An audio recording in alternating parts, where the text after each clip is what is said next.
Sean, these strikes by Biden, it feels like an escalation. It feels scary.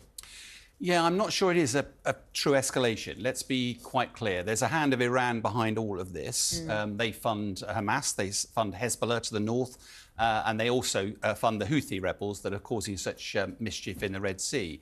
And either you deal with the symptoms, which is deal with those individuals, or you actually deal with the disease, which is Iran. And what America is trying to do very carefully is doing measured responses. And we've seen that actually across the whole theatre, because it does look like none of the major players want to see this escalating. And I think at the moment, despite the fact, yes, it's quite, looks very worrying, to date, we've not seen any significant escalation so far, and I think that's likely to continue. So since the attack on Israel on October 7th, we've seen 80 attacks on US bases across the region.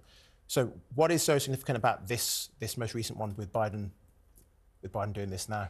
Part of it, you have to join the dots here. The real issue here for the global economy is the issue around the Red Sea. It's the Houthi rebels around the Bab al-Mandab Straits, which is just down the bottom of the Red Sea. It's only 20 kilometres wide, and it just happens to have Yemen on the side, which, of course, is where the Houthi rebels are operating. They want to be out in sympathy with their Hamas colleagues, and they're both funded by Iran. As a result, they're firing on shipping going through that strait. Now, the international community, led by the US, is trying to provide a protective umbrella for that merchant shipping.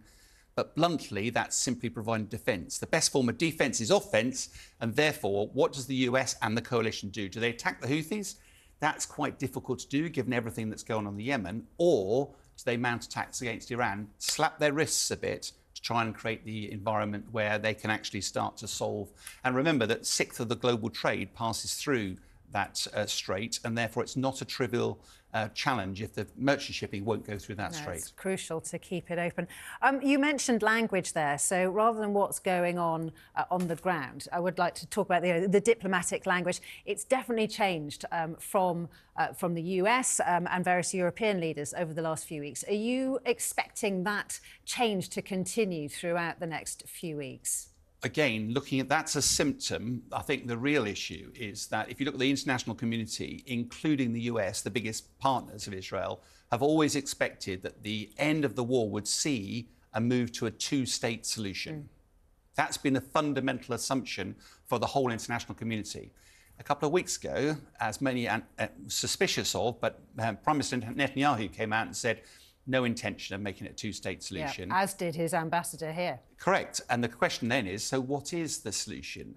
From a military perspective, I spent a lot of my life in the military. It's your political end state that drives the military operation. Yes. So what is the political end state?